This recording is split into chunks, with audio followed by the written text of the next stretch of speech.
by 1:12. You already know it is exactly 20 after 8. Jalo ke makungu 20 after 8 kungolesine siyasibesiya lapha kweza seThekwini sokusikhathi sokuthi singene ohlelweni lwethu ezaseThekwini kanti njengamanje sikhuluma noMayor waseThekwini uKhansela Sireqaba ozithatha sibeke inhlelo zokuhambisa izidingo kubantu eThekwini. Sikubingelele nonkosi kwamukele kwiVuma FM. Ngibingelele uzo nombuso noGabriel, ngibingelele bonke abalaleli beVuma FM kwezaseThekwini. Mayor wami, ngenyanga kaAgasti onyakeni odlule umkhandlu wathatha isinqumo sokuba nohlelo lokucishwa kwezikweletu kule mizi abanikazi bayo asebashona. Ingabe kuhamba kanjani kulolu hlelo? Mfowethu, ama-application iy'celo esesizitholile zu-4,915 ozenza isikweletu esingu-402 million icelo leso, and esesikwenzile-ke manje abawu-2,647 sebecishelwe isikweletu, and lokho okusho ukuthi imali esuliwe u250 million 250 million. Kanti lezi ziyicelo ke sisazicubungula. Ngisho ukuthi lolu hlelo likavalwa, abantu abaphuthume ngoba luzovalwa ngokuhamba kwesikhathi. Sabagqugquzela ke ukuthi ke abantu beze bakhumbule ukuthi umuzi ehlomlayo lolu hlelo engekho ngaphezulu kwe-1,000,000, kanti i-deceased estate ngamanye amazwi le estate ekhululwa ngayo kumele ibe more than 24 months. Ngamanye amazwi okuyena owumnikazi walento osashona kumele ube washona more than 24 months ago. Ngithe ngigcizelele lokho.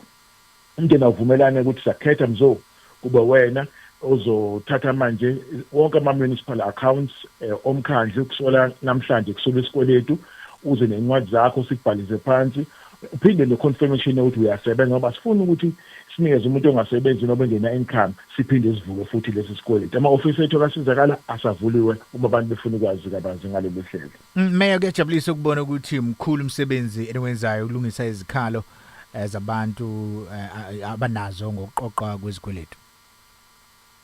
Yes, mfethu. Ngabe lo msebenzi ukhona ukugculiseka ngawo ngendlela okwenzeka ngayo? Well, mfethu, angisho nje ukuthi njoba siqhubeka nokubuyisula ikweletu, sesithe manje ke yabona laba ekuyibona abadla ama-services ethu abasebenzisa amanzi besebenzisa ugesi, and siqikelela ukuthi sibanikeze ibhili. Uma uthola ibhili manje so kuzobe ibhili yama-services owasebenzise kulowo nyanga leyo, kungabi into yokuthi sifunda i-bill every 3 months. Kusho ukuthi inyanga lezi ezinye siya-estimate kuphela, uyabona? Ngoba uma kuphela u-3 months ngenzeka mhlawumbe kube khona i-leak kwi-property, ngenxa yokuthi ibhili ifundwe after 3 months, ukuthi ngalesikhathi ifundwa amanzi asemaningi kakhulu ngenxa ye-leak, usunesikweletu esidlule kakhulu.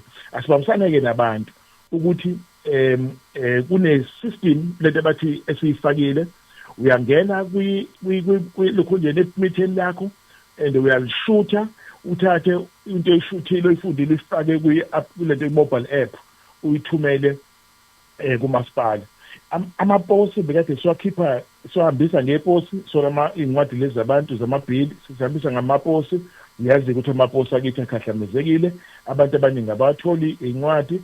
Sesitheke manje balandelele uhlelo-ke lwe-e-service application, bangene kule mobile application engikhuluma ngayo, ukuthi ngalesikhathi ukwazi ukufunda uthumele futhi uyakwazi ukuxosha ibhili yakho yamanzi, incwadi yakho yamanzi every month, okuzokwenza ukuthi-ke ungabi khona ukuphazamiseka. Sithi abasebenzi uma benze njalo bengenza ukuthi bangabi nenkinga yokuthi incwadi abazitholi noma bayithola sekunemabhili asaqanda ekhanda. Yileso sizathu lezama ukuthi sibambisane nabasebenza ngayo. Nokuyinto enhle njengoba nami ngumhlali nje waseThekwini kuyangisiza kakhulu ukuthi uma ngifuna istatement sami ngisithole right on the app, so lokho kuyasiza. Asadingile ukuthi uye kwamasipala uyothola every month uyasithola mfethu. Sesivala nje nonkosi, nanka ama-holiday ephasika aseseduzane, ngabe nikulungele ukwamukela ivakasha eThekwini? Mfethu sima ngomumo. and sizobe nje si launcha iprogram yethu ekukhombisa ukuba ready ukwamukela izivakashi lapha eThekwini. Into enhle ukuthi lama holiday ashayisana nokuvulwa kwe West Town mall, udeda ngendlala wemall esivula ngomhla ka-27 kuMarch ilapha eNtshongweni. Sizama ukuthi le ndawo ela esuke eThekwini iye Pietermaritzburg ifane ne-Midrand ehlanganisa iGoli nePretoria ngendlela ezodevelopwa ngayo. Le nkasankasa yale store sobe sizivula lapha ngomhla 27 isiqalo nje esikhombisa ukuthi kuzoba njena asingabazike ukuthi ngokuhamba kwesikhathi iTheku lizobe lihamba phambili and i-development sifuna uyimovie eWest manje and lokho kuzokwenza ukuthi nabantu base-West ebebekade beza besuka bayedolobheni ukuthola usizo noma baye ePinetown kodwa usizo and bathole eduzane. Ukuthanda nje abantu baseNingizimu Afrika kodwa sizokwenza lokho uma nabantu bakithi bekwazi ukukhokhela ama-services sibe nemali yokuvula ingqalazinda samukela intuthuko engena lapha eThekwini. Meya siyabonga kakhulu mhlawumbe ngabe lithini nje elakho lokugcina njengoba futhi kuzoba i-holiday kusasa Human Rights Day. Engithi kusasa i-Human Rights Day abantu bakithi abakhumbule ukuthi kuze kufike umhla ka-21 kuMarch and ube i-holiday lapha eNingizimu Afrika and alivelanga leli langa nje laqhamuka esikhaleni kunezigameko ezithize eNingizimu Afrika ezenzeka. Sifisa ukuthi abantu bangakhohlwa lezo ukuthi sake sehlelo lezigameko ngoba bangaphinde futhi sebekhohlwe baphinde bayiphinde.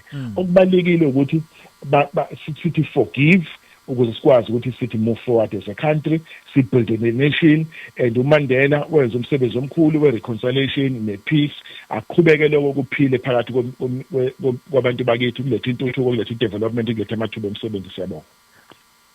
Siyabonga kakhulu baba uMeya ukuthi axoxe nathi namhlanje ekuseni ungakhohlwa ukuthi nawe udownload i-app eThekwini app sikhona kuwo wonke ke ama platform uyakwazi ukuthi ngisho imeter uyishoot imbala u-upload ekhombisa ukuthi ugesi wakho usebenza kanjani nezindaba nje ezithinta iTheku zikhona ngazonke izikhathi nama links axhuma kwezokuxhumana zeTheku.